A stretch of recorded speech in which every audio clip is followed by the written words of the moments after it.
Assalamualaikum warahmatullahi wabarakatuh. Pada kesempatan kali ini, saya akan sedikit berbagi tentang larangan berhenti berdoa. Nah, sebelum kalian menonton video ini, silahkan klik tombol like, comment, share, dan subscribe channel saya. Oke?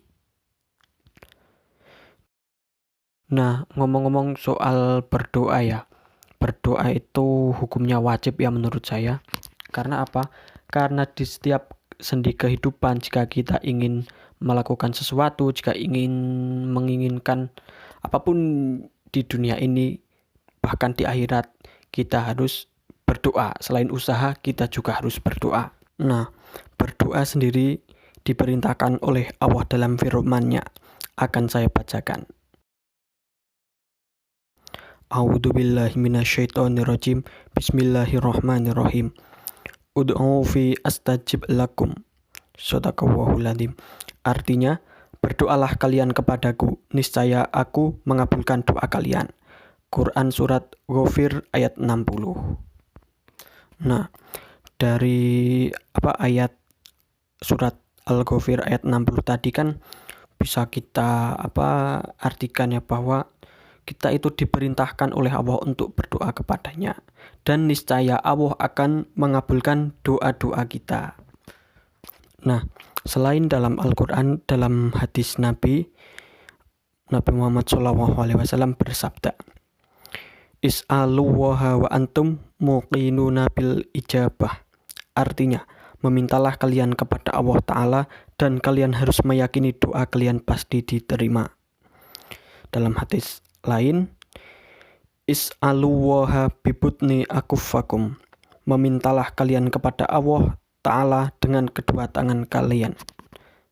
Nah, itu adalah beberapa hadis ya yang dapat saya contohkan. Sebenarnya ada banyak ya hadis tentang berdoa, tentang perintah untuk berdoa. Nah, mengapa kita diperintahkan untuk berdoa? Karena kita sebagai manusia pastilah punya keinginan dan kemauan dalam hidup di dunia dan akhirat. Nah, bahkan Syekh Abdul Qadir Al-Jailani juga berkata, jangan sampai engkau berkata, saya tidak ingin berdoa kepada Allah Ta'ala. Apabila saya meminta sesuatu rezeki yang telah ditakdirkan untuk saya, niscaya hal itu akan mendatangi saya, walaupun saya memintanya atau saya tidak memintanya. Dan apabila rezeki itu tidak ditakdirkan untuk saya, niscaya Allah Ta'ala tidak akan mengabulkan permintaan saya. Nah, ini pendapat beliau ini secara tersirat. Kita dilarang untuk tidak berdoa ya, meskipun rezeki itu akan kita dapatkan dan telah ditakdirkan sebelum kita lahir, namun kita diperintahkan harus tetap berdoa kepada Allah, meskipun ya ada doa yang dikabulkan dan tidak, kan itu sudah digariskan tadi ya.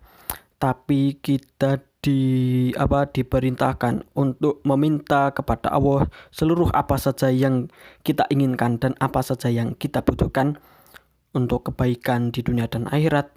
Nah, tapi doa yang kita panjatkan atau kita minta itu untuk kebaikan kita ya, dan tidak diharamkan agar kita tidak merusak diri kita sendiri. Nah, jadi kalau kita berdoa, apa saja itu harus yang baik-baik. Nah, ngomong-ngomong seperti yang saya katakan tadi ya, bahwa doa itu ada yang dikabulkan dan ada yang tidak dikabulkan oleh Allah. Nah, jika apa yang kita inginkan atau apa yang kita mau itu tidak dikabulkan oleh Allah, maka kita jangan sekali-kali setelah kejadian tersebut terus tidak lagi berdoa kepada Allah. Jangan ya. Kita harus terus berusaha untuk selalu berdoa kepada Allah. Nah, apabila doa itu telah menjadi rezeki kita, nah niscaya apa yang kita inginkan, apa yang kita mau itu menjadi rezeki kita dan sampai kepada kita. Dan jika doa yang kita panjatkan itu tidak dikabulkan oleh Allah, niscaya Allah Ta'ala membuatmu tidak butuh kepada rezeki itu dan membuatmu bisa ridho kepada Allah Ta'ala. Nah, jadi mungkin ya, yang kita inginkan atau yang kita mau itu tidak menjadi apa yang kita butuhkan. Nah, ingat ya, kebutuhan dan keinginan itu lebih penting kebutuhan. Berdoa tidak ada ruginya kok bagi kita. Apabila doa kita tidak dikabulkan di dunia ini, ya niscaya Allah Ta'ala memberi kita pahala yang sangat besar selama doa yang kita inginkan itu belum sampai kepada kita. Makanya kita jangan sekali-kali meninggalkan doa. Nah, meskipun doa kita seperti tadi tidak dikabulkan oleh Allah di dunia, tapi manfaatnya bisa dirasakan secara langsung maupun tidak langsung. Nah, kalau secara langsung kan di dunia. Nah, secara tidak langsung itu di akhirat. Ingat, setelah kehidupan dunia kita melanjutkan hidup kita ke akhirat. Nah, ngomong-ngomong, apa keuntungan dari doa yang tidak dikabulkan di dunia ini? Itu sangat bermanfaat loh di akhirat loh. Seperti hadis Nabi akan saya bacakan. Artinya, orang beriman pada hari kiamat melihat di dalam lembaran awal perbuatannya banyak kebaikan yang tidak dia kerjakan dan dia tidak mengetahuinya.